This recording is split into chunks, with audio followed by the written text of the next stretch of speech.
Let's get this show on the road. So, Just got real. just got real. So tonight is the DDA meeting. It is Wednesday, August 20th, 2025, 6 p.m. Let's do our Pledge of Allegiance.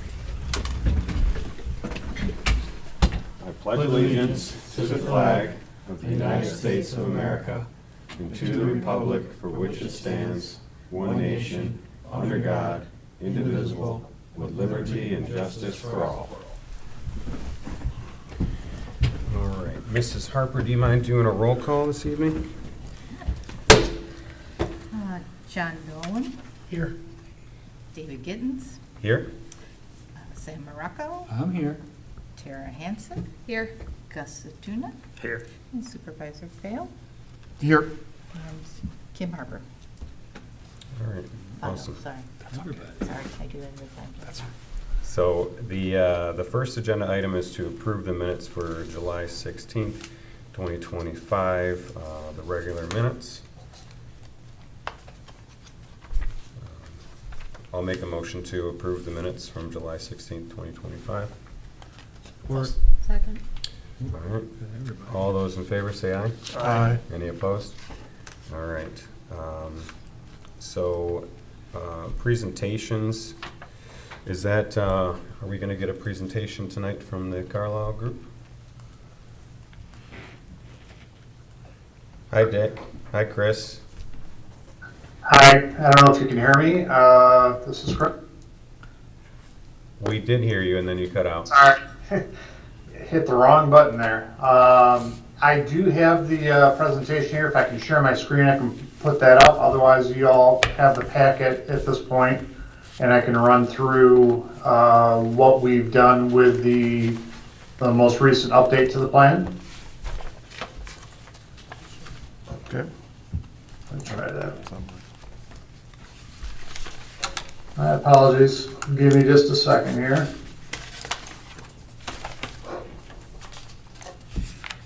This is not working the way I wanted. We can That's how- see the there we screen. go. We can There see we the go. screen. Perfect. Okay, so this is the third iteration of the plan. Took into account everything that I heard from your previous DDA meeting, as well as a subsequent meeting with the steering committee to kind of talk about what you were looking for. I've got three different levels here, and I'm going to start out. This is just kind of the overview, grand scheme.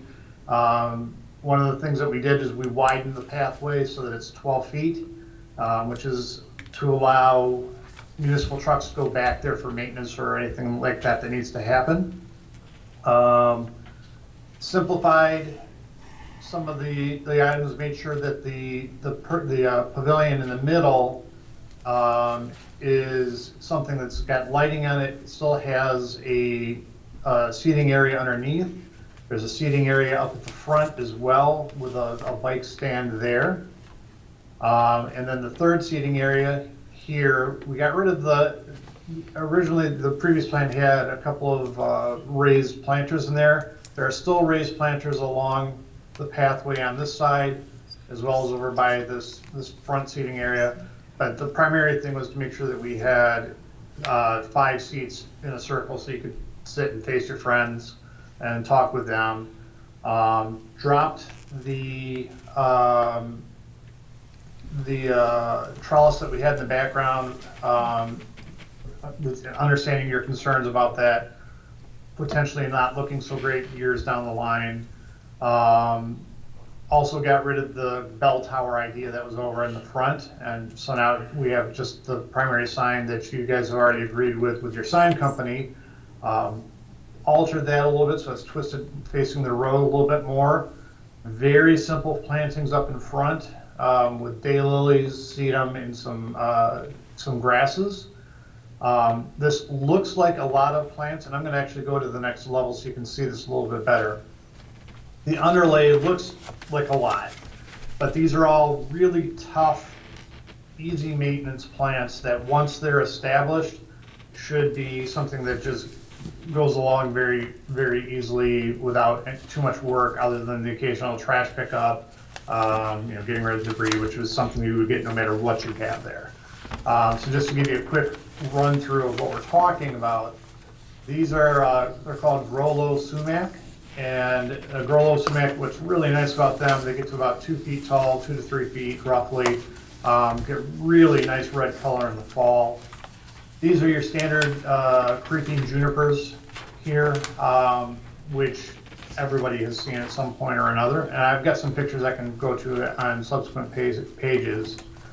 One of the big changes was putting in these swaths of, it's called liriope, or lily turf. It kind of looks like, I don't know if you're familiar with a spider plant, something that's very common in the house. Looks a lot like that, or like a grass with kind of wider leaves, but gets these really nice little purple flowers on them, and they spread like crazy. So once they're in, you don't have to worry about mowing or anything like that. And the reason that I went with this, especially here underneath this existing walnut, was to limit the disturbance to the roots here so that we're not hurting the tree any more than absolutely necessary. These shrubs here are ruby spice 9-bark, which is again a really interesting shrub. Gets about 4 to 5 feet tall, so a little bit taller than the rest, but has a really dark purple leaf. And again, once established, that thing can handle just about anything. Also gets nice white flowers in the spring and has really, really interesting bark. So in the wintertime, you have some visual interest as well. This kind of turquoise area is set aside as a rain garden. And for those of you who don't know what a rain garden is, that's just an area, it's a low depression that will collect storm water as it comes off of the neighboring driveway and off of any pavement here. And it allows the water to infiltrate slowly into the ground. Usually takes about 24 hours to 48 hours, depending on the percolation rates there. And from what I understand, your soils are very sandy in this area, so it should percolate pretty easily. They have very deep roots, the plants that we'd be putting in there, and that allows it to break up the soil a little bit more and allows the water to infiltrate that much more quickly. They're all native plants, which means that they're good for the environment. They are appealing to pollinators and other animals. But that's just something to, again, help control the stormwater on site. This area here is very simply a decorative fieldstone area. It's just a path, not really a path because you wouldn't walk on it, but just kind of providing separation between the rain garden and the restaurant up above. This is just grass, so the existing grass, and the reason for that was to allow for loading snow in the wintertime and just to make it so that you see that you can kind of come through, but it's still a little bit of separation. And then finally, this is simply a wood chip path, so that, again, if you're coming from the restaurant, you can get down into the park. And also connects over here to the corner where you've got your access to water for watering the plants and electricity as well. I mentioned already that this pavilion has some seating. This is an accessible picnic table. It would be lit underneath so that, for safety concerns, making sure that anybody that's going by can see what's going on within the park. There are also these lighted bollards along here, these kind of points. So it provides low-level lighting without, having it kind of glaring. It's a little bit, it still is something that allows you to see very well, allows people to make sure you understand what's going on within the park, but not something that's going to disturb the neighbors too much. And I guess the last thing I would say is the surface treatment for this walkway is a brushed concrete. So it's a little bit easier maintenance, but it still provides a little bit more visual interest than just a straight standard sidewalk wood.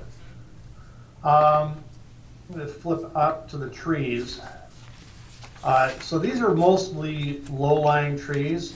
These three here are ginkgos, a Princeton century ginkgo. So it's a relatively narrow tree gets really beautiful yellow foliage in the fall.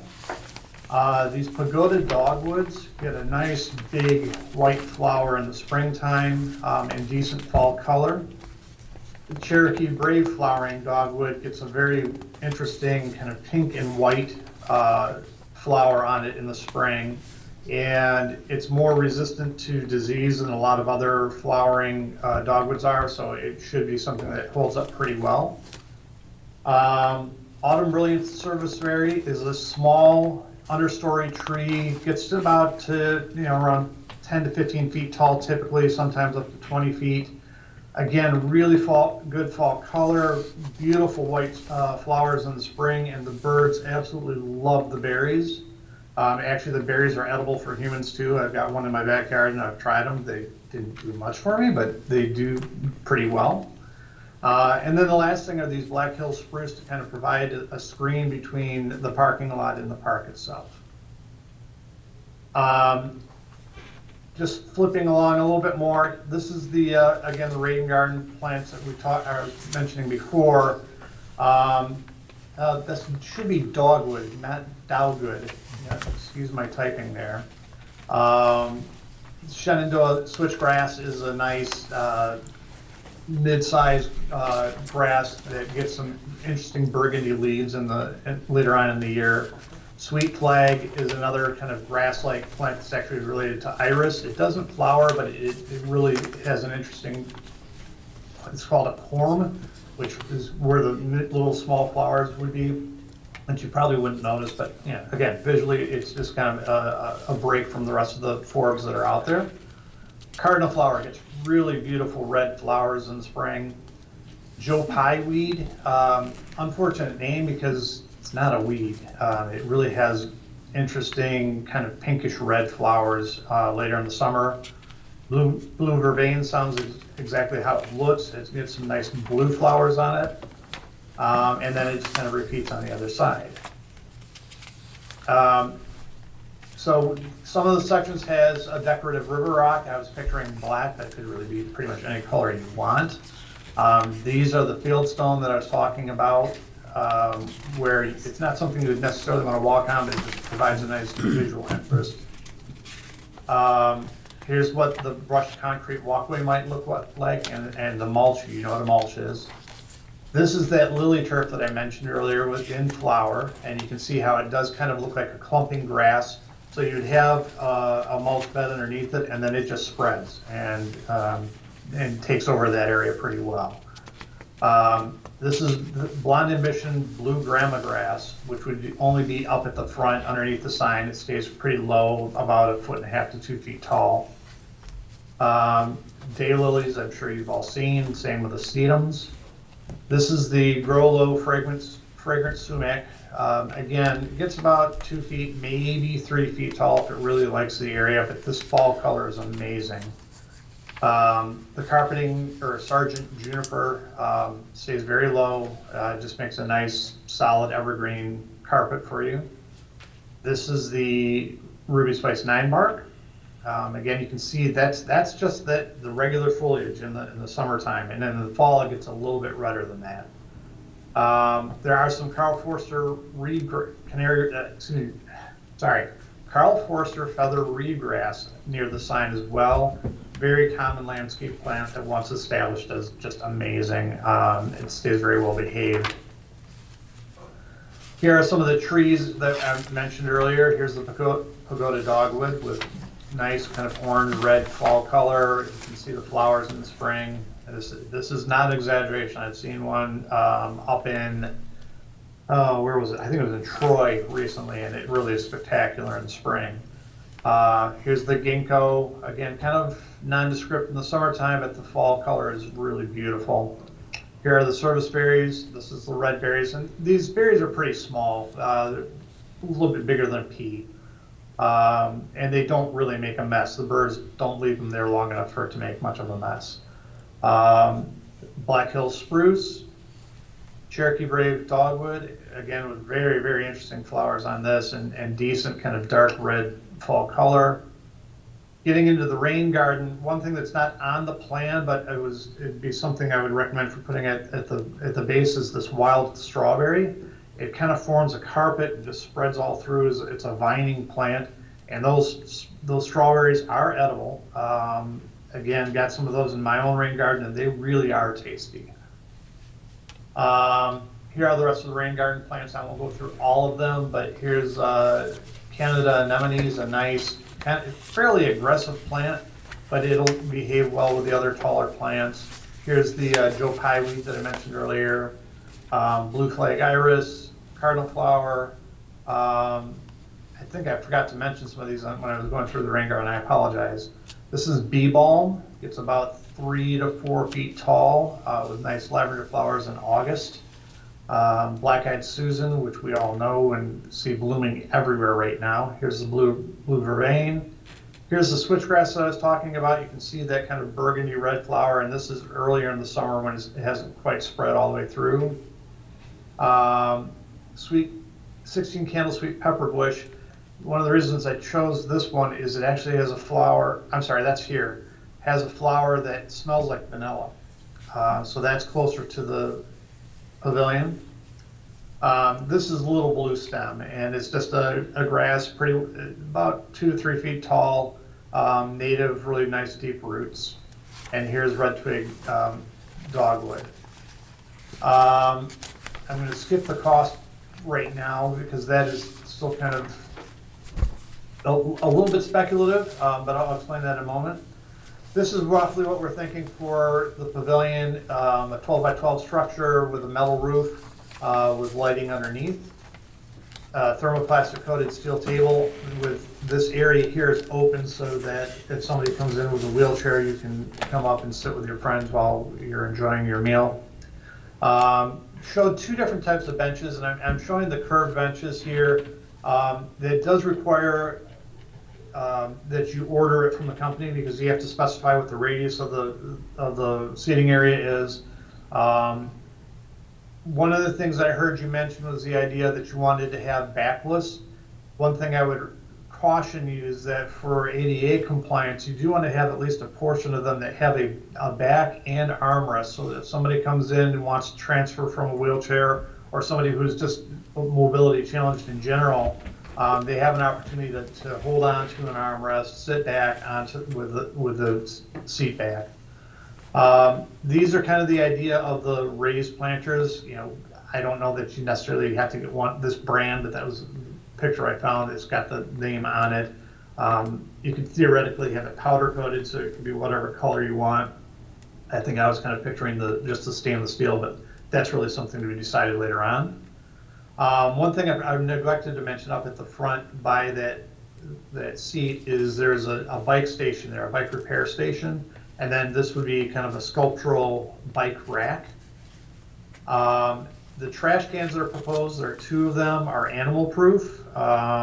This was something that I heard you guys talk about in your last meeting, and this thing, nothing's going to get into it, so you don't have to worry about trash being spread all over by raccoons or anything else that comes through.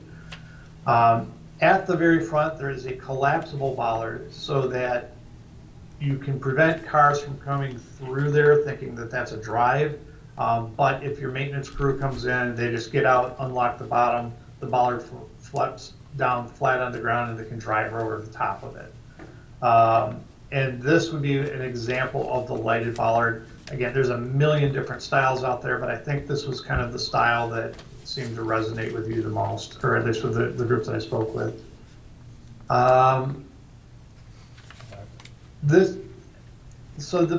don't have the pricing on here. I do. This is just the plant list, but I do have. Let me pull this up here. And I'll transfer this over. There's a lot of variables that still need to be looked at or need to be verified, and we won't know until we get on the ground. And one of the things that we plan on doing is turning this over to your engineers to get a second opinion about what it's going to cost for grading, site prep, etc. I think this is a fairly conservative estimate. It may be I suspect it's going to be towards the lower end of this range, but somewhere in the range of about 170 to 270,000 total. Based on what I've seen with some other parks, that's just kind of the going rate these days. Everything has gotten expensive. And to do something on a municipal level, it needs to be a little bit higher grade than you might have at home. So I'm pretty confident in these numbers. But again, we'll know more after the engineers have a chance to look this over. I'll turn over the CAD files to them. They can look at it and see what they think. So at this point, I guess I'll turn this over to questions. I can stop sharing the screen if you'd like, or leave it up. Yeah, I'm just gonna leave it open for any questions that anybody on the board has. Some of you guys are just now seeing this third rendition for the first time. So what are your questions or concerns? The only one that I kind of had, but you addressed it, was the berries. You know, when I think of berries, they fall on the ground, people squish them, it makes a mess, it stains the concrete. But you know, it sounds like you don't think they're going to be there very long. Birds. No, I can honestly say, especially with robins just absolutely love those things. And I think from the time you see them get on the tree, they might last a week to 2 weeks, and then they're just gone. I've never seen that be a problem staining concrete at all. We've got some over by our office as well. Again, I've never seen it be an issue there. It shouldn't be a problem for you. Okay. I know John's got a question. John's always got a question. I actually don't. Okay. I like what I see, and I don't have a lot of questions. I think they've done a great job of incorporating everything we've been talking about for the past, well, for me, it's only been about 6 months, but I'm sure Sam's gonna point out how he's been working on this for 30 years, so. 20. Not quite 30 yet. I'm getting there. Well, we're just I'm getting gonna there. go down the line. And Tara, do you have any questions, thoughts? Will the mulch concerns? have to be replaced every year, or will the growth take over and it will not have to be replaced? I would say more,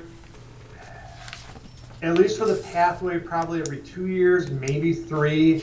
You're going to want to top off the mulch underneath the beds occasionally, but it shouldn't be, it's certainly not an annual thing.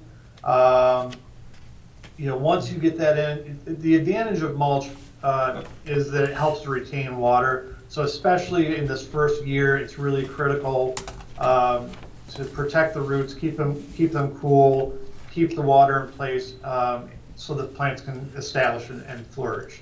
But once they've gotten past that initial stage, I don't see it being something you would have to do on a frequent basis at all, if you even want to. You know, 3, 4, 5 years down the line, you may decide you don't need to worry about it at all. Okay. Sam? You done? You- Well, I started on this project 40 years ago. When you were born. But Dick knows. But I think it's great that we really dialed into what I think our objective was. I think that the plant selection is going to be really the colors, and the transformation seasonally is going to be, visually nice.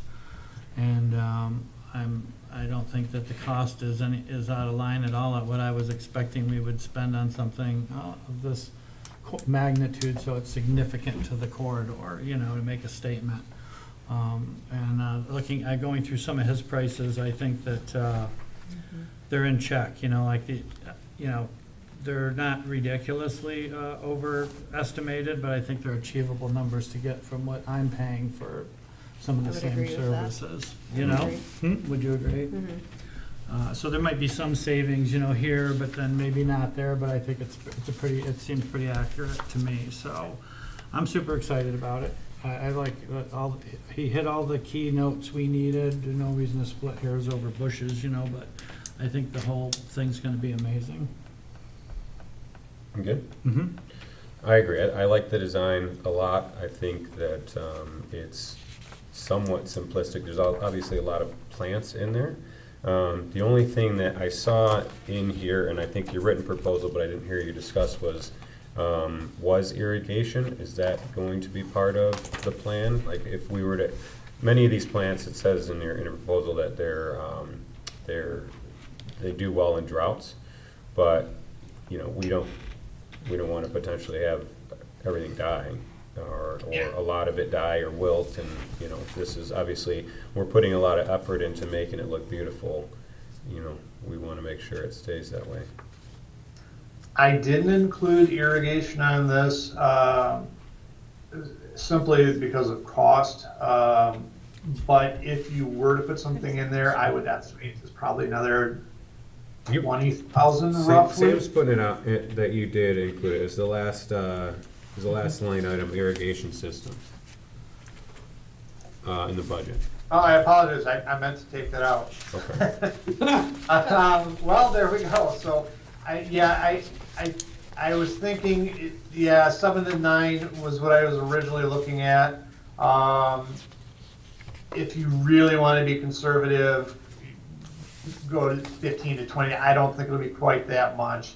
The other reason I walked away from putting an irrigation system in there was because you do have a pump in the corner here. There's a well on site, but it would be good to have.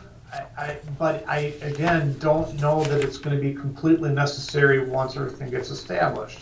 That was specifically why I chose many of these plants. But you're right. Maybe even if there was just some sort of simple drip irrigation around the sign, that would be something that would definitely be beneficial. I don't think you need anything too terribly elaborate though. And so it shouldn't be a huge cost factor if you decide to go that route. David, could I? Yeah. This is Dick, yeah. I think it's going to be a factor of, in the future, and this is a discussion that we have for later on, because we're gonna have other landscape features, I hope, along Dixie Highway. And it's gonna be a factor of how we maintain and manage this. So if indeed, we think that there's going to be a lapse in the maintenance of this or management of it, I think the investment of the irrigation is pretty modest for this particular site for what the benefit's going to be. But I also think that we're going to have some serious discussions in the future about how we're going to maintain and manage, whatever the DDA installs along Dixie Highway. But I do think that that's a discussion for a later date, but something you should keep in mind. I think in this initial project, you want this to be the signature project, and installing irrigation at that cost is a minor cost compared to the revenues that you are projected to have. So, I just, having experience with the previous DDA, one of the biggest problems we had was with the lack of irrigation. And if the township if we can provide irrigation on this site, let's plan on doing that. Yeah. My thing is, it's a large upfront capital investment. I'd hate to see things die and have to be replanted just because we wanted to save a few dollars on irrigation. It's way easier to Exactly. install in the beginning than after too. Yeah. The aftermath is not worth it. Okay, thank you. I'm good. So, I like it. I think it's great. The only thing I'm worried about is the maintenance on it going forward. I mean, I'm looking at some of these. I have the service berry. I mean, that tree looks beautiful in there, but somebody's been pruning that thing. And some of the junipers, they tend to spread a lot.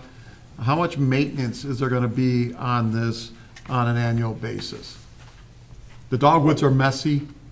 So I'm just curious, I mean, one of the things we talked about in the beginning was, it was like, low maintenance, no maintenance, but this design, as beautiful as it is, there's a fair amount of maintenance throughout the course of the year on this. So I'll preface this the same way that I said in previous meetings, there's no such thing as a no maintenance garden. Well, I believe that to be true. Yeah, so, the big thing that you're gonna have is, I think the largest maintenance item will just be weeding. You're gonna get those thistles and other unwanted plants that sneak in. The advantage of having a very simple layout plan like this is that it's easy to identify them. So if you do have a volunteer crew, that you can go through and nab them as they come up before they become a big problem. Service berries, from my personal experience, is there really has been, there's almost no maintenance on them. In fact, most of these, the dogwoods, I mean, yes, you're gonna have leaves fall in the fall.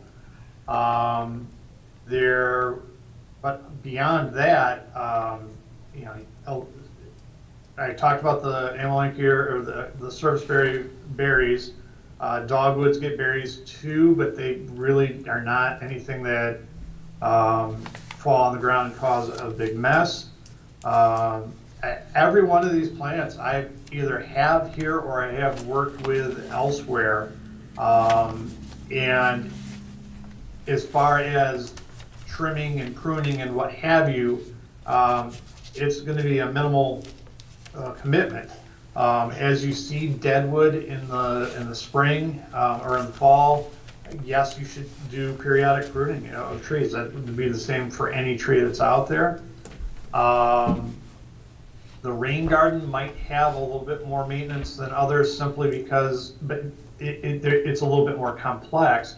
But that could be as simple as, in the spring, you go out with a weed whacker, take down the perennials, pull that out, and you're done. Really, everything is intended to be as low maintenance as possible. Basically, you plug it in and let it do its thing, and it should stay pretty stable for you going forward. I did mention already the potential for trash accumulation, anything that's blowing around. Again, that's something that I would expect if you had a flat concrete surface and a couple of benches, things can accumulate there. But yeah, I understand that this looks complicated, but really, when you get down to, I'm going to go to this level here, this is flat, and this is flat, and all of these are low, like 1 to 2 feet tall. These are taller, but it's really pretty simple. So I don't see this being a huge maintenance commitment for you going forward. Yeah, well, Okay. Chris, also let me say, and I understand the supervisor's concern, because, I think the DDA should not expect the township necessarily to maintain this. The fact is that the DDA will have the resources to be able to privately contract for the maintenance of this and anything else that you plan along Dixie Highway. In fact, I think you should, because my previous experience with the DDA was that a lot of things that the DDA did, had it been privately maintained under contract, you probably would have ended up with a better result. And, frankly, it's not that expensive. I happen to be president of our condo association, and I know what it costs to contract this stuff out. And you have plenty of opportunities out there to contract this work out, and it's probably more like a quarterly maintenance on this particular type of site like this. Yeah, the only other item that I would throw in is just simply the trash pickup. I think that's going to be your most significant, bi-weekly expenditure. Just making sure that you've got somebody able to go out there and monitor that. We don't know what kind of levels of trash you're going to get in there to start out with. But as you go, so I would recommend checking that weekly to start out. It may be something that weekly is adequate, might be bi-weekly. But that's the one that I can see needing regular attention. Yeah. Okay, that's all I got. Thank you. Mrs. Harper? Can we direct our attention to the well area? So can you explain to me, assuming the well is there, will it be level to the ground? Will there be a little doghouse there? How is that going to be handled? Because if we put the irrigation in, then you've got your hardware there to be handled. I just was wondering how that would look on this. What's the image that you have in mind? Honestly, so you're talking about the irrigation system down in the south east corner. Correct. Are we sure that's there? No, can I comment? Go ahead. Sam. Chris, we don't, that well has pretty much been abandoned. I talked to Okay. Dave at the DPW, the intent was to bring township water to the site. That's what I was wondering. Okay. From Waterford I'll do Road, so we would just have to have some sort of a bell housing or, or something to blow out and winterize, probably tucked in behind the sign, or, I don't know that it would make sense to take it to the southeast of the lot, if we could somehow camouflage it somewhere near the sign location, if it's a small enough unit coming off of the township water supply. It wouldn't be off Waterford Road though, would it? Would it be No. off Dixie? Well, it would be coming off of Waterford Road, down from Waterford Road is what Dave McKee told So me. why wouldn't we Why would use you it on wanna the put it all the east way by the side? sign? Yeah, Yeah, why are we running all the way the full length of the property then? right. Well, I think originally we were talking about it being back by the telephone pole and the tree in the southeast part, all the way Yeah. to the very back of it. Which would make. But it's gonna be coming down the road, so I don't care where we put it, but the conversation with Dave was that we felt that we were gonna be servicing it with township water. Yeah, Seems, I was- seems like there was a building structure there on this site that utilized water. Where's the lead? They had they didn't have, it never was tied to the city. It was a shallow galvanized pipe well that was like 60 feet deep that the demolition company was told to preserve, and we're not sure what the condition of that is anymore. And what it was, I took the pump out, it was just a floor mounted, like a pump you'd have to pump your sprinkler out of a lake, it was just a small little shallow well pump is what was in the Corbin building at the time. Sam, the well was inside the building. Yes. It was pretty unusual. The well itself was inside of the building, which apparently that was done back then when Yeah. those buildings were built, but yeah, it Oh. was. Okay, so is there not water up and down Dixie Highway there? No, There is not. no. That piece is missing from Waterford Road south to the township line. So then are we discussing buying easement property on top of it in order to get that lead to go to that? Because there isn't any going across Foley's at this point in time. So if you're gonna tap in wherever that's at, is that Well, what we're talking on? The conversation with the DPW was, and also other future improvements that we're talking about doing, sewer and water improvements, was that they would be, the DPW would secure the easements for the water and sewer that's deficient on the east side of Dixie. As far as all the way up to the movie theater property doesn't have sewer and water. So there's a lot of sections of Dixie Highway that doesn't have sewer and water on the east side of Well, Dixie. Highway. Yeah. Sam, wait Yeah. a minute. What? Yes. There's water.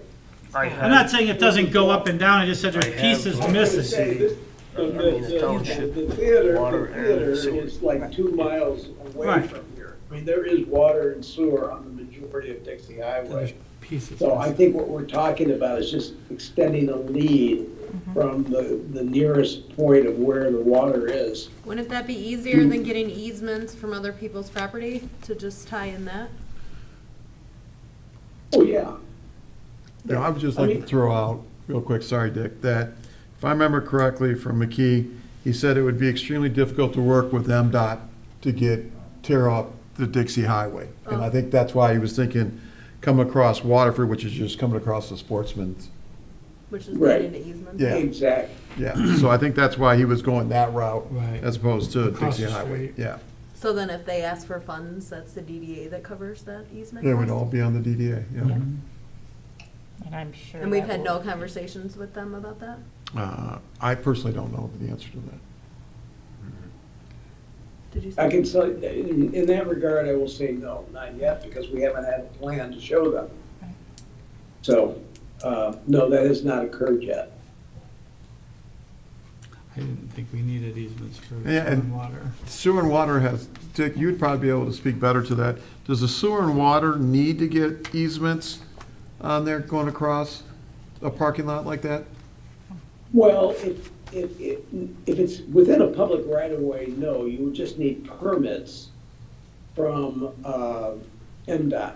However, if we need to obviously go on private property, yes, we would need easements. Okay. Directional boring. Yeah. Sam just brought up directional boring, and that's what I saw in my last subdivision. They went underneath. Correct. Nobody asked my permission, but that was, and that that's- was part of the township property, I believe. Well, and that's how this would be done. I mean, Still you have to would, have there wouldn't be private any disturbance to the property for this, for the lead that would be needed for a small irrigation system, that would be a major thing. You would still need that easement if you do have to go across the Correct. parking lot, however. Yes, that's correct. Yes, you would.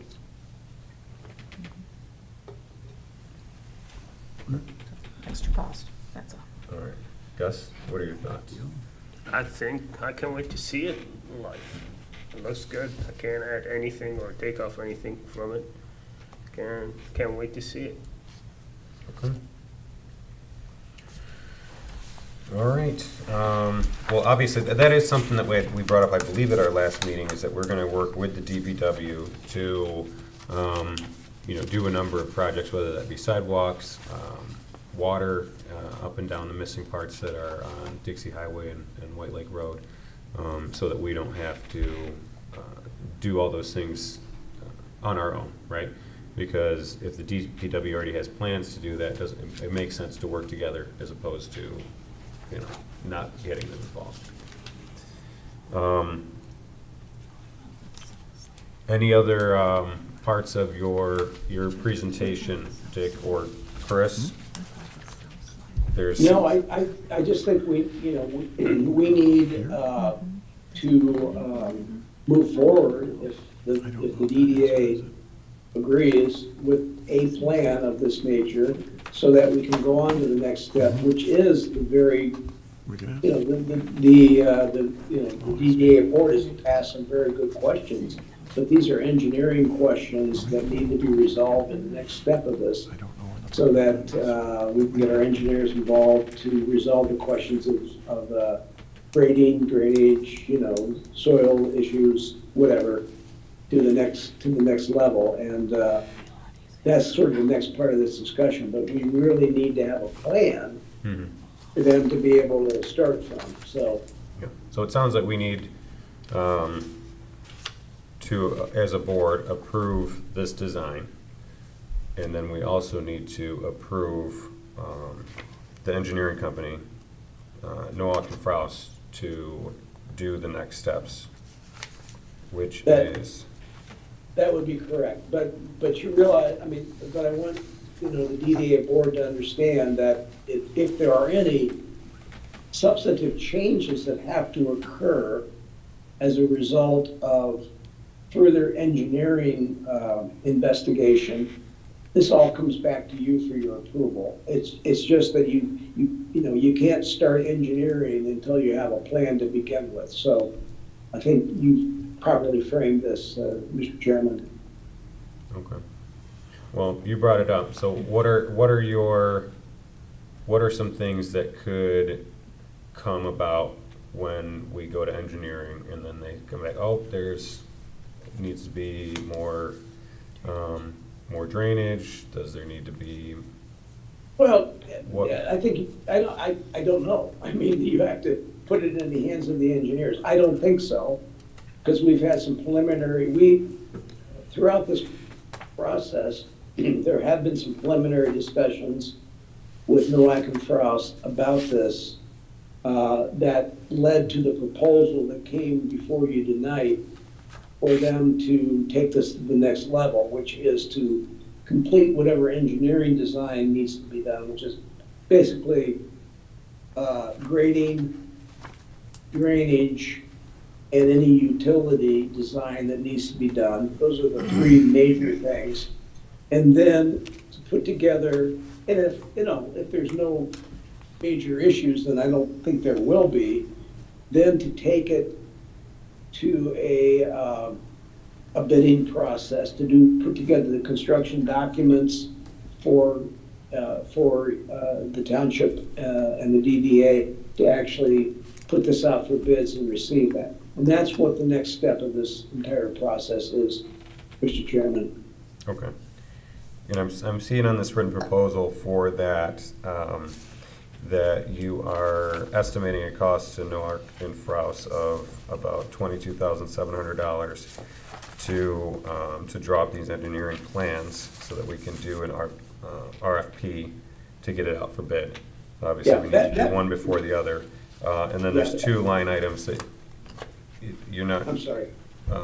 line item 4 and 5 that might not need to be included, which is easements, and after talking about the water, it's highly likely we might need an easement. And, Possibly, yes. and then Yep. the as-built survey. Correct. And which I've had some discussion, let me just say this is my opinion, that unless DPW feels it's necessary, the as-built survey is a township requirement for privately developed projects. But for a township project, unless the township believes it's necessary, the township can say, we don't need an as-built survey of one of our projects. And I have not, definitely with major utility projects, I can understand why that needs to be done, but I'm not sure that needs to be done here. Okay. So my indication to you in my letter is that, this could cost as little under 19,000, or it could be as much as $22,700. So it's somewhere in that range. And the reason I put it that way is because, there's always contingencies that arise. Even though we've had investigations of the property, we've done all the due diligence that you can possibly normally do. Something comes up in engineering that you never really know about, or some other issue. So that's why I'm suggesting that you approve a budget of not to exceed $22,700. But I believe it'll be less than that. Okay, I got a question. yes. Who does the project management? You mean when it's under construction? Yep, The company That'll be we the hire. town.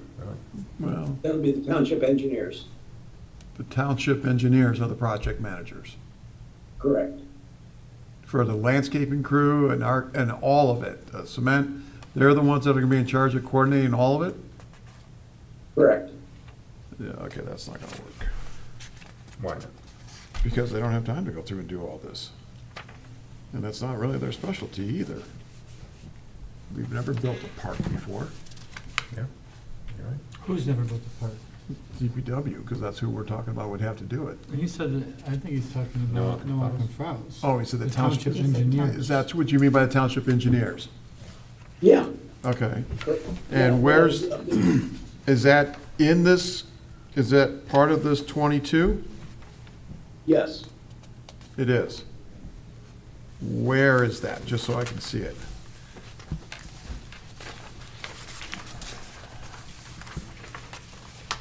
I see scope Yeah, of if- work, site planning, If you look Permits, at, easements.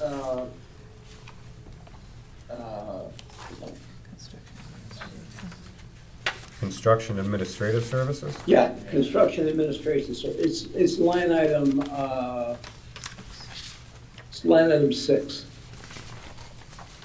Okay, so that covers everything from A to Z as presented here in this packet. Yes. Okay? That's good.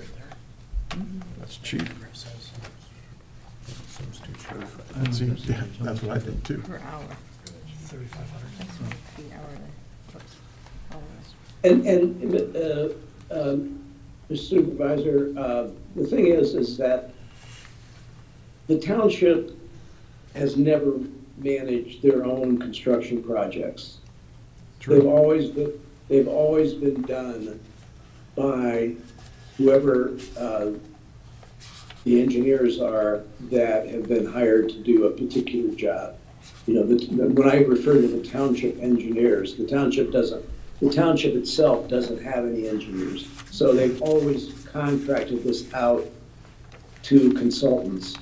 And they've always been responsible for any type of public works or construction type project.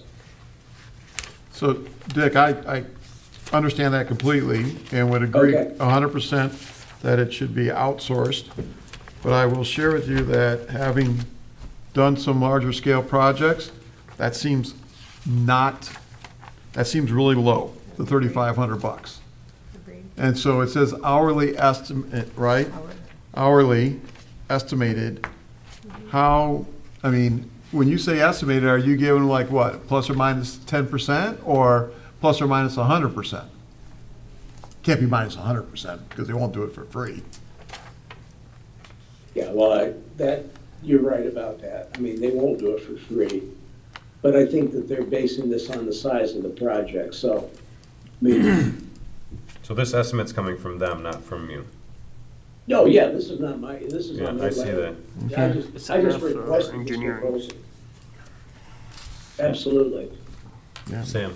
Okay. I think too, from my experience, that it's gonna depend on when we put it out for bid, if we can get this down to no more than 3 contractors or 2 contractors, that, then what would typically happen is, you know, whoever's gonna do all the landscaping, they, you know, we would prefer they take on the flat work, cause it's incorporate, you know, they do all of that. That's kind of critical, I think, to get the right contractor that can handle it. And then what I typically see is the engineers come out and like, yeah, the concrete's the right thickness, you know, you've put the mesh in it for the trucks to drive, you know, like you check the key points, you know, to make sure that, that the scheduling, the day-to-day scheduling should not, you know, should be ran by the contractor running the job for the most part, I would expect, you know, to how it goes, the phases it goes, and then the supervision would be the engineers confirming that they're following the plan, if that. That's correct. More than like a superintendent fine. being out there from Nowak and Frau standing there going, all right, let's do, you know, do this, this, and this. I think does that make sense? Huh? It's oversight. It's oversight, not, right, Project management, it's oversight. correct. But I it's think the making sure project that- management's the company that's doing the project, you know, provides the bulk of it. But, yeah, as It's- long as we're all it's making- comfortable with it. Yeah, making sure that the plans are being followed, correct. Can I ask And a if they're question? not, go ahead. Go ahead, Tara. Is there any concern with it being this concrete walk and not being, looks like it's squared or rectangular, whatever you want to call it, with driving trucks on it and the unleveling for the ADA accessible part?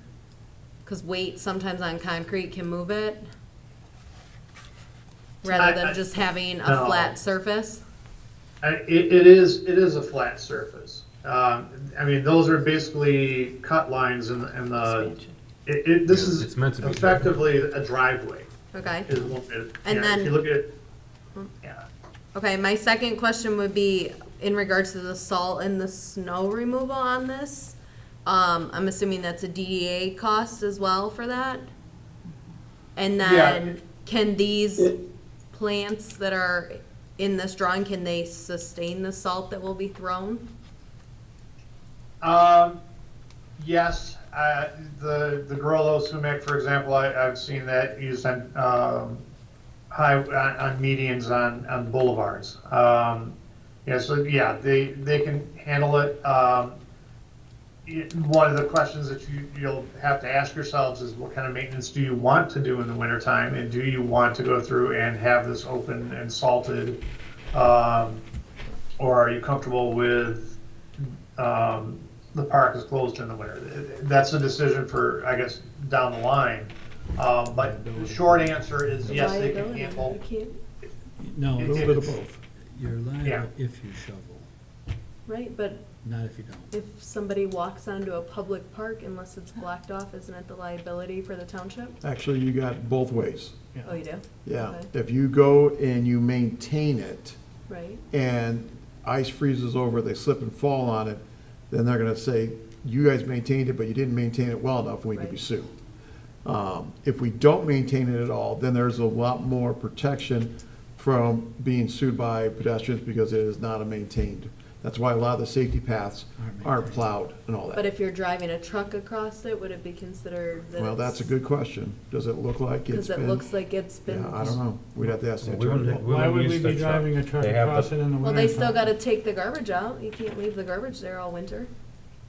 No, but I don't think that they're gonna take the bollard down and drive on there just to get a bag of garbage though either. You know, they could just walk in to the park and do it. Yeah, I don't know. But on a It'll different work. level, I want the safety paths in the township plowed and salted. I would agree. So I am looking at the attorneys to figure out how do we do that in a way where it doesn't, if it's possible to do it without exposing us to a huge liability. Same thing with our MMRA, insurance and all that. So Okay. that's kind of something I'm looking at for safety path, but I can report back the findings. Thank you. I have a question that tags on with Tara's there is, on the estimate, the walkway says option 3, traditional concrete. To me, that does not mean reinforced, or is traditional reinforced concrete, which is what everyone seems to be discussing for the weight of the trucks, but that doesn't tell me that, so is it, or?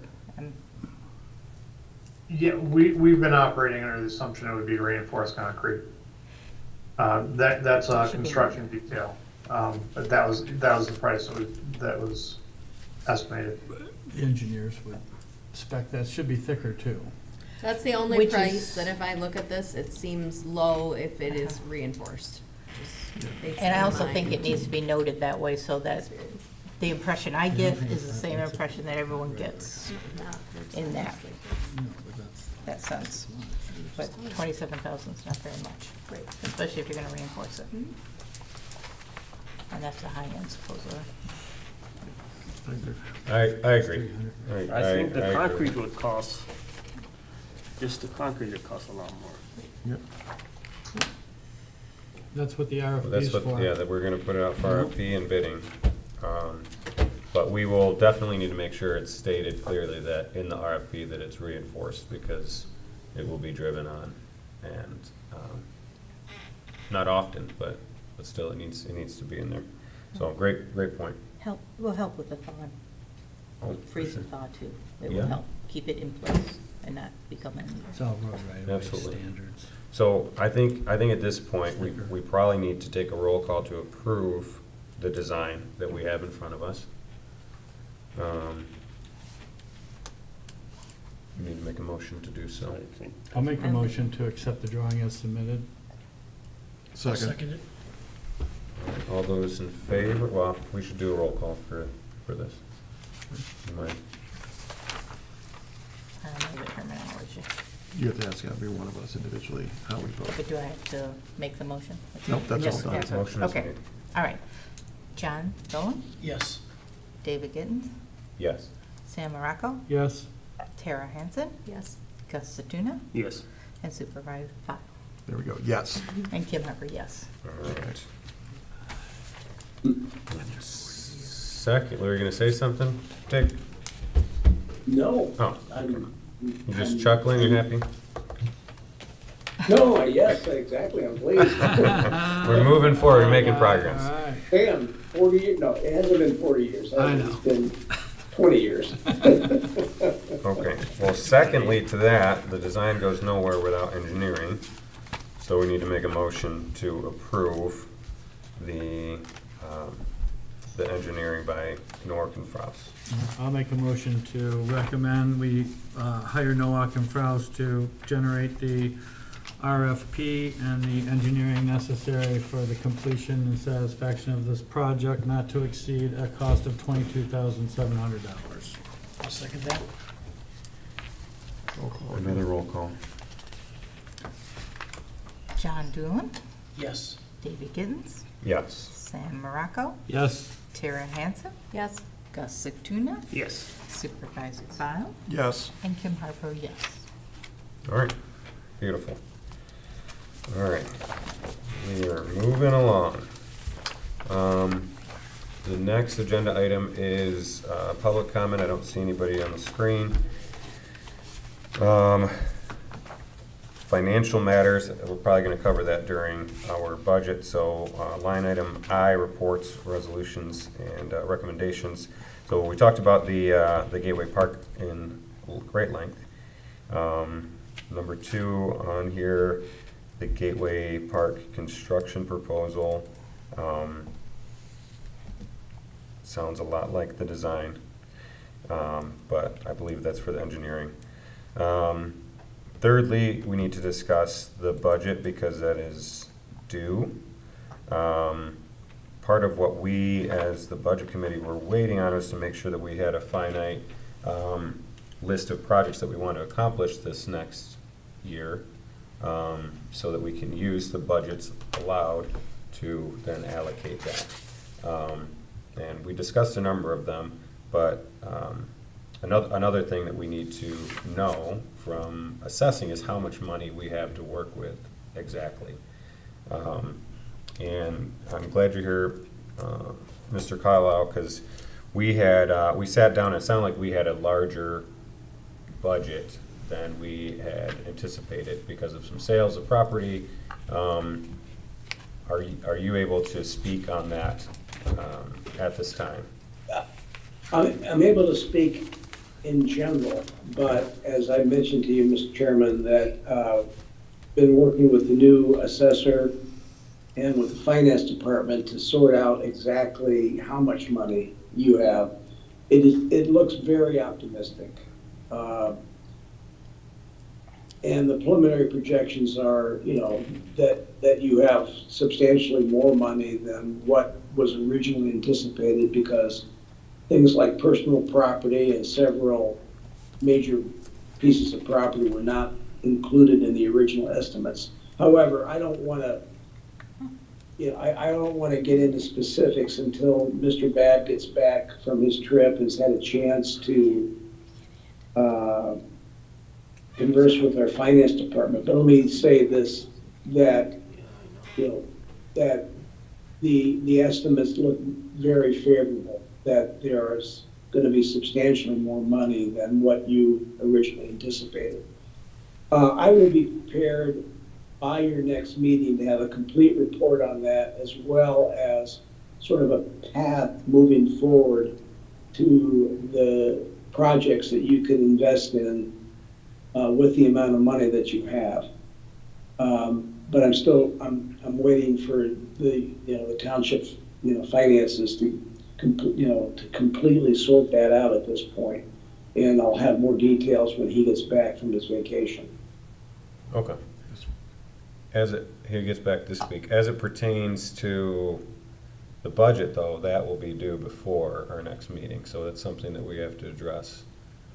I understand. Before them, but it's hard to budget when we're not exactly sure how much money we have to work with.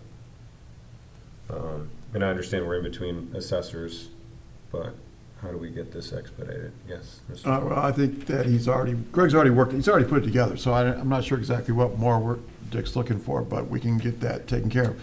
As far as the budget goes, one, I set the deadline. So let me be clear on that, is that, I'm looking for the direction from the CIP and what we're going to be spending on engineering. I think we all agree that basically outside maybe the park, that next year is going to be more about engineering, spending money on professional services. So we just need to kind of have an idea of that. Other than that, I don't think there'll be anything other than and I think I've stated this before, for all committees and commissions, I'm just putting in there $10,000 for contract services and $10,000 for legal. That's just an automatic default going in, because I'm pulling it out of the other places where it may have come from, like the planning department or something like that. We're reducing it down there, moving it over to here. But again, after that, it's all depends on how much money's coming in and what you guys are gonna spend it on.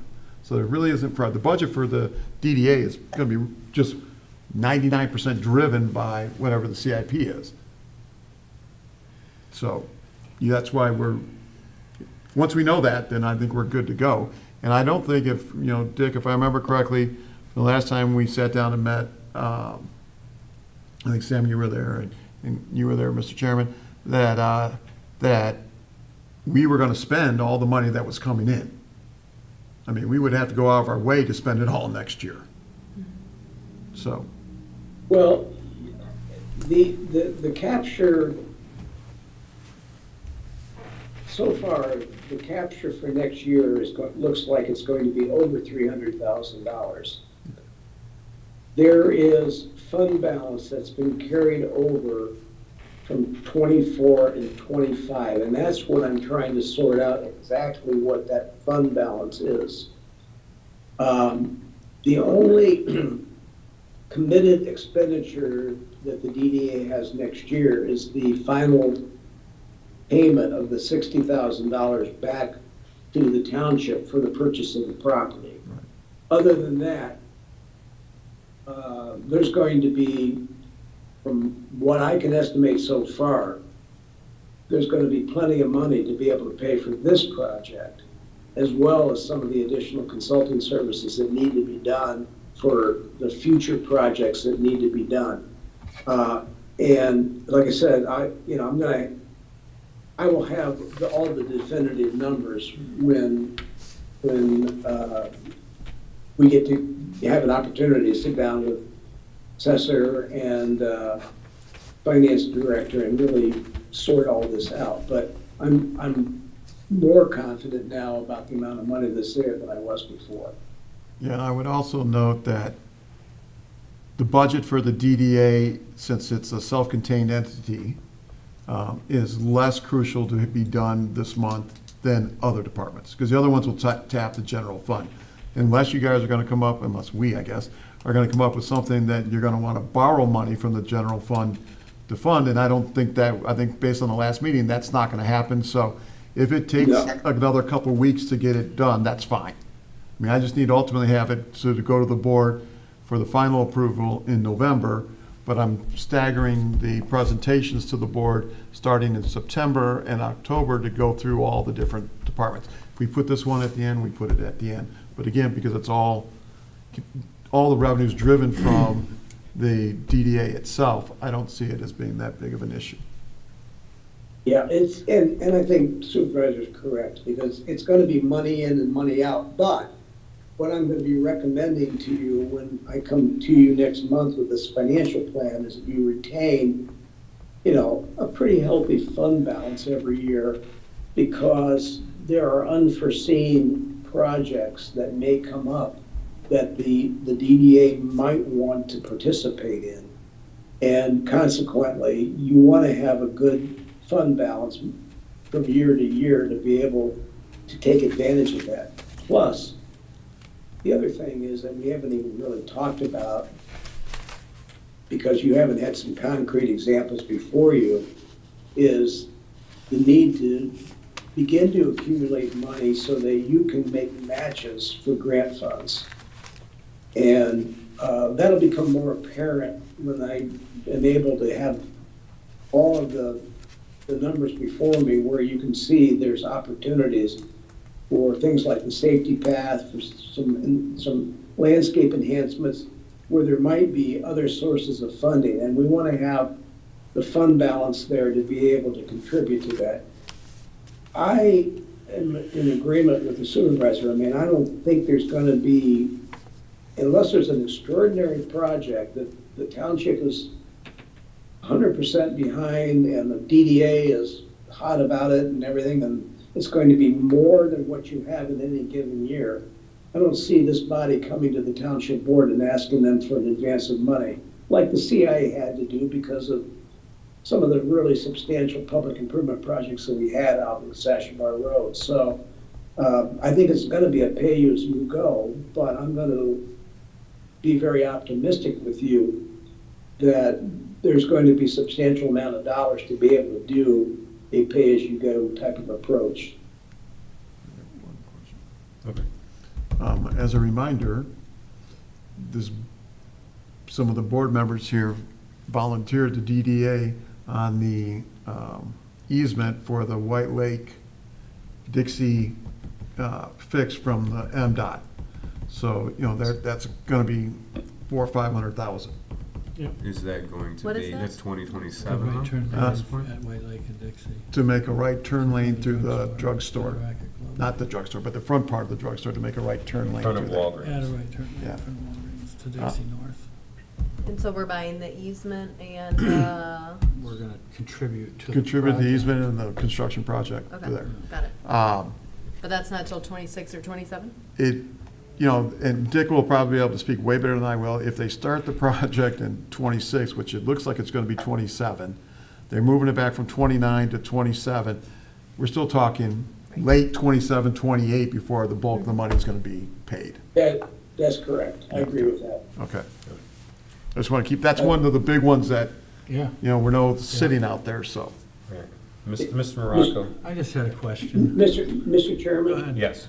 David, I'm sorry. I did have a hard stop at 7 o'clock, and I've gone a little bit beyond that myself. So I'm going to have to, unless there's any other pressing questions for me right now, I'm going to have to leave the meeting. No other questions. Okay. I would like to get to the bottom of the, you know, assessing and find out And how you much will. money we have to work with when this gentleman gets Yeah. back next week. So And you you have will. you have a great evening. Thank you for joining. Thanks, Dick. Thank you so Thank you, much. Dick. See you in the morning, Dick. Thank you. I will too, yeah, goodbye. And folks, since I think my role at this point is pretty well done, I'm gonna call it an evening myself. Thanks very Thanks, much. Chris. for all Thank you, your- Chris. Great design. Thank you. Good job. Much. Thank you. Bye. I just wanted to, just because I'm not in the budget thing, really what we're trying to do is, for you, you just need us, like we had said, to just kind of give the outline of, you know, we're gonna do the park, then the rest of the money, we're gonna allocate some to be saved, some to be used for this future engineering, these little, I don't know what we wanna call them, but these little pocket seating areas of Dixie, you know, Yeah. that come off the safety path. All the engineering that would take, that's kind of what we had talked about, that really next year, the park's gonna be being built, and the balance of, you know, and then we're gonna have revenue to be working on all of that with the White Lake Road as a future, between the White Lake Road project and this park, really just That's the major. fine tuning our plan with the engineers and working with Dave McKee and them to address the safety paths on Dixie Highway, you know, in more engineering, not in action. Yeah, so And again, design standards and all of, getting it just ready to go. at the end of the day, for the budget for the DDA, and when we sit there and look at it from the board, right, we're not talking about who's gonna manage the expenditure of it, but from the board is that we know that there's funds there to cover the cost, right?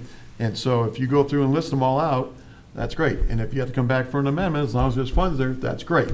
We just don't want to get into deficit spending and all of a sudden have to go in and hit the general fund for something that was not anticipated. Yeah. Right? So it's just trying to get out there what we're going to spend the money on. Yep. You know, again, I think it'd be hard to spend all the money that we're projected to have coming in by the end of next year, or Yeah. beginning of next year throughout the course of. And just so everybody's aware, I mean, we sat down and it sounds like we had a 2025 projected plan of revenues coming in, TIF funds, of about $162,000. And because of reallocation, it looks like we're gonna have almost double that just for 2025. So we'll have a lot of funds to work with, and then, as he mentioned, next year is going to, you know, keep compounding, adding to that. So as far as, because I want to get started on the budget before we meet next time. So what are the few projects that we definitely want to focus on? The green space planning, right? We're not gonna be necessarily doing the green space and the sidewalks, but we're gonna have to pay for engineering and planning. Those are things that we can add to the budget. The park, obviously, the $60,000 that we'll owe.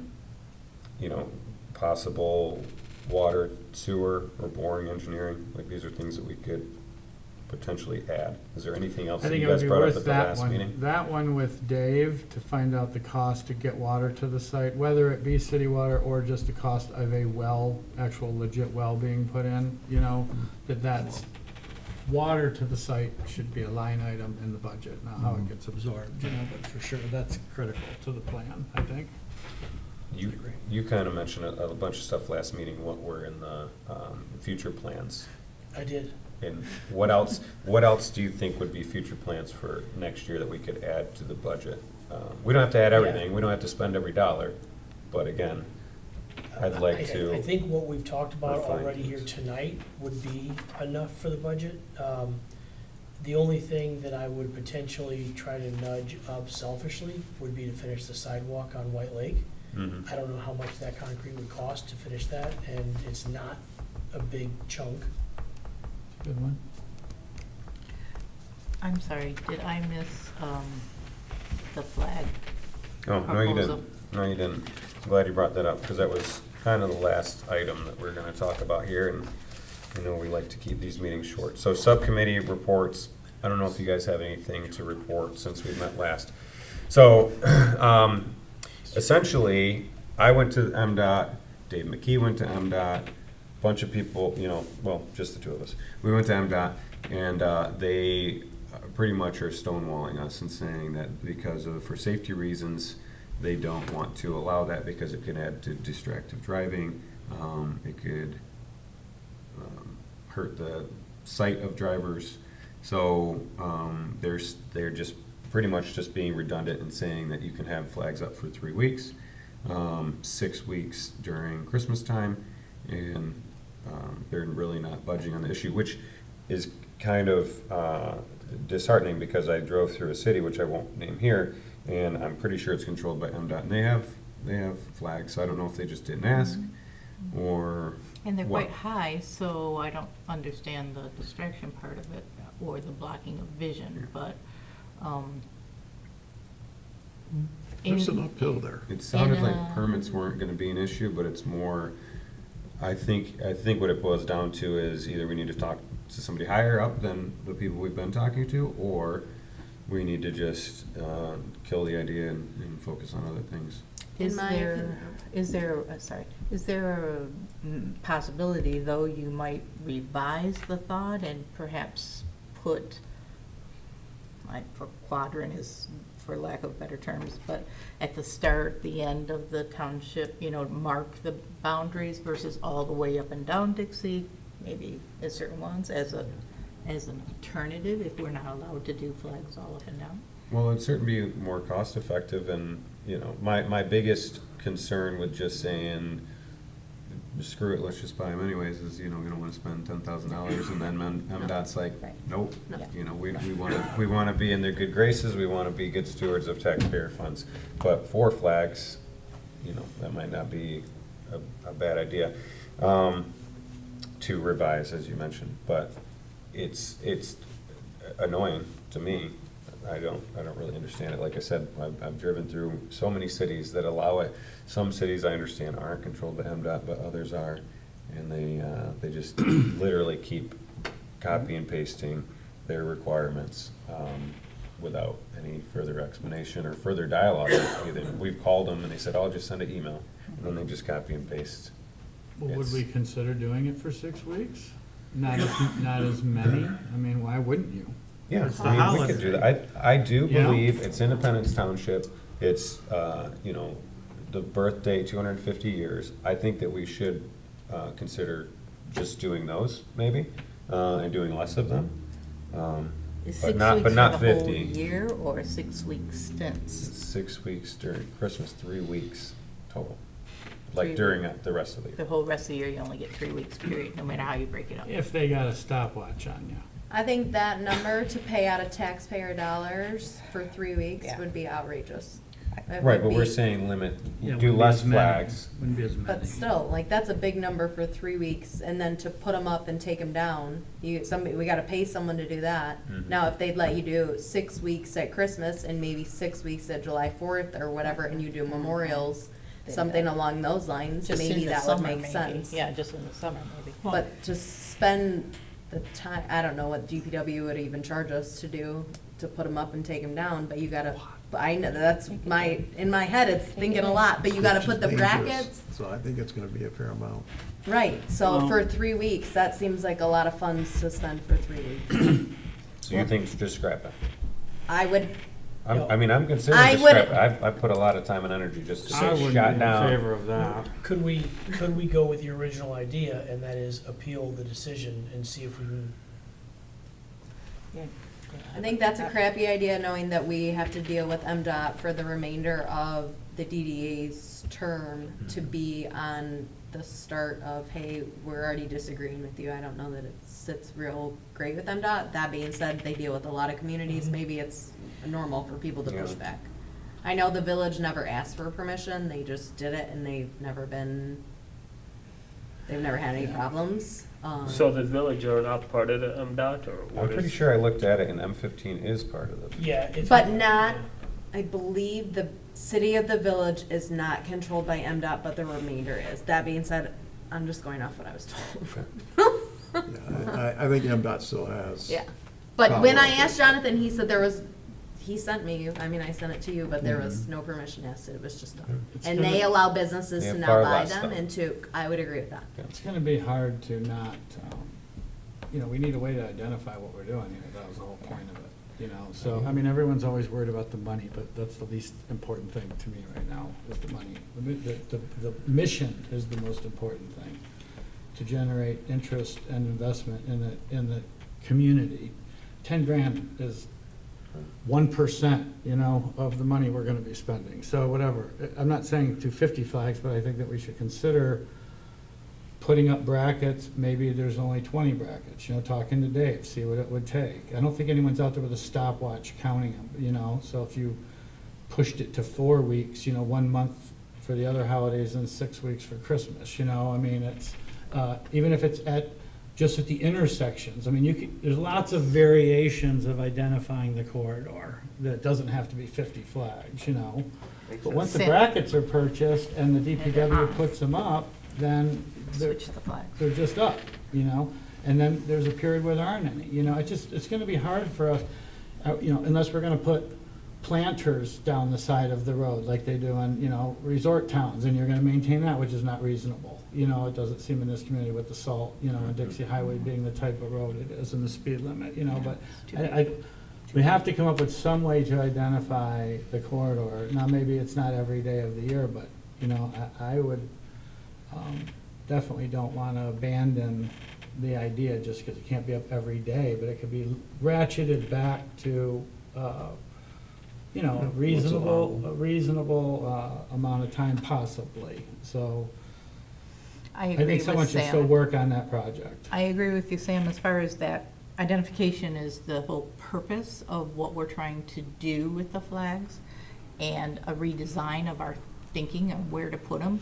Perhaps 4, 2 on each side of the street at the beginning, at the end, and at the sides, would be more than enough. Right.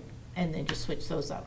And just downsize that as far as figuring out where our The boundaries are. first one but- could be welcome, and then the next one could be the season, like you said, at the entrances to each corridor. So, I mean, there's a lot of ways we could narrow What does that the down. signs have to do with saying that we're the DDA? It says nowhere on there that we're the DDA, so how are we trying to make that part of our mission and telling them that this is a corridor? I mean, the CIA here has never had a sign, and here it still looks pretty and it still looks beautiful. What does putting up signs, and maybe I just missed this part as a new member on here, but what does that have to do with telling who we are?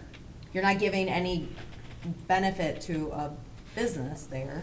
Well, I think we wanted to note our difference between From Waterford and Independence. Right, but We isn't wa- that the park and the sign, not signs hanging from a light pole? But Yeah, I- because I think to Tara's point, the signs I saw they were just signs, or flags at best. You know, they didn't say, this is the DDA, they didn't say this is Independence Township. I might have seen one that had our logo on it. They all said Independence Township, with the logo, so that is identifying, because some people drive through there, they probably never even know they're in Independence County. You know, Yeah, they well, think they're now in that Waterford you're still, parked. they think they're in Clarkston still, We're they not don't. trying to promote the DDA as the Right. DDA, we're Independent. trying to promote the corridor. But we you know, could, but. That we're to- revitalizing it. To But the your corridor point, is the same as the DDA. to your point, the boundaries of Independence, But nobody knows what a DDA is. you could put that, you know, on your sign. You could say, welcome and Independence on the next one. I mean, you could bring that out through the flags, in your design of the flags. We just never reached that point, I don't think. But I think that making the boundaries, that, we have one piece of property with our sign on it, that's it. The rest of the boundaries are still undefined, unnoted as people drive through. So that's, I think, what we were seeing with the flags. And it would have been great had we been able to go all up and down, all the way through Dixie Highway. That doesn't seem to be a reality, so rethink how Alright. else we can identify. Maybe we I like cut it your in idea half. with the welcome, you know, the welcome entering into the corridor makes But a more sense, a welcome you know? seems like something that needs to stay up all the time. Yeah, to And we've put it only up got for 3 3 weeks, that's, Well, but You don't have to, though, I mean. you know, But that's what yeah. the sign of the park is gonna serve, right?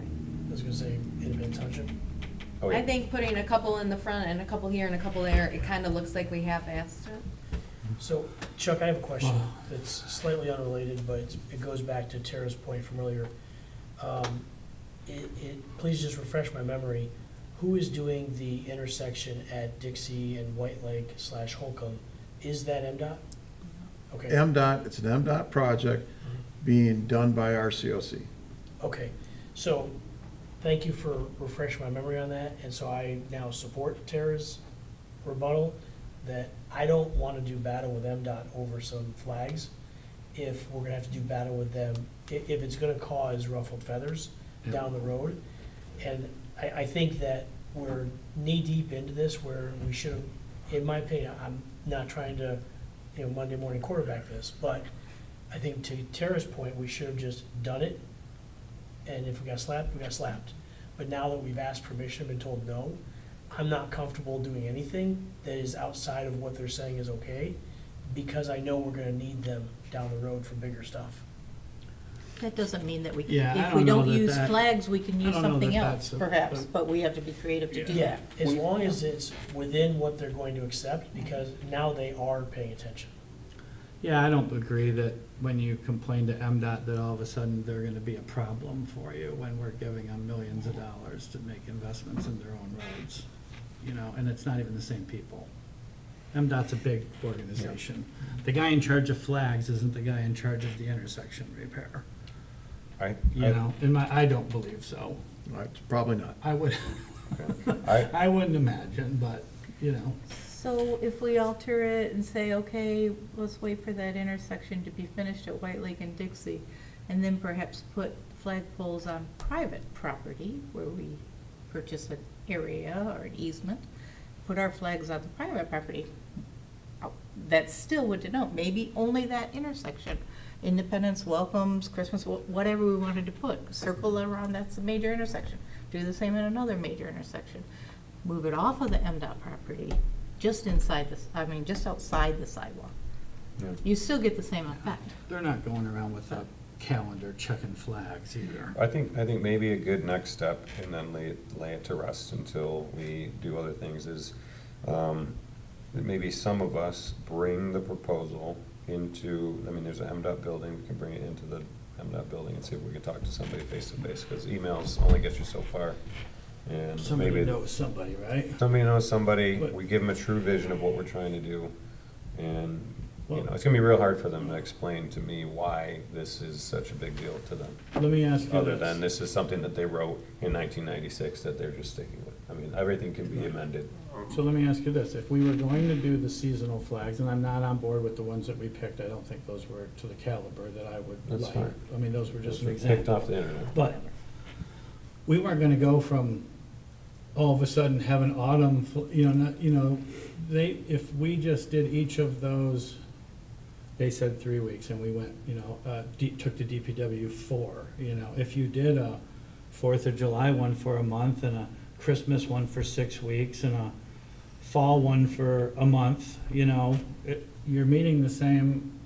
I don't know that we ever talked about that there would be a flag up every minute of the day going immediately from flag to flag to We flag. talked about switching them out every quarter. Okay, well, then, maybe, so we're gonna be switching them up 4 times a year instead of, or 5 times, whatever however many we have, that we can do. But they can be up for 3-4 weeks and then take them down, and then you get to the next holiday, and then they're up again, and then, I thought 3 or 4 weeks was the total of the remaining year. No, at a No. time, at a time. There's it's a gray area, because if we switched them, then they're new flags. Right. So you can talk to Jordan. Jordan. I've been speaking to, Hussein? Jordan is the one that's in charge of the project at White Lake in M15, and she lives here in Independence Township. So she's at MDOT. Okay. So in the worst-case scenario, she can at least refer you to The right the right person and maybe how to get it done. Okay, And yeah, she's send her local. my number. And she's local. That's a Or good- send me her number, please. Lastly, as part of this, I don't know, I didn't print this out, so I apologize. But we talked about our sign design, we didn't love it, we didn't love the color, so we asked him, we didn't love that it was made out of metal. And so I asked him to do some new renditions with tile and stone, and this is one of what it looks like, and that's like a stucco, so it should last longer. I think it looks pretty sharp. Stucco? Writing? No, not the writing, this part of it is stucco. What's the writing? So the writing would be vinyl, I believe, and then it would be backlit. So, I don't know, They're made out of metal or some kind of profiled letter. it just says black, so probably metal. You're right. So, that's all I've got for I like it. subcommittee. Do we like that? Everybody like that sign idea, or Is there any copper in that? copper? Would you like copper? It makes Do you it more want copper? expensive. Why not gold? Sam went on- We don't want it getting stolen, bro. Sam went on for 40 minutes about copper. Aluminum. It was aluminum, Okay. not copper. This was another one that they did, but obviously we don't need Copper, flowers I'd because be of all for. landscaping.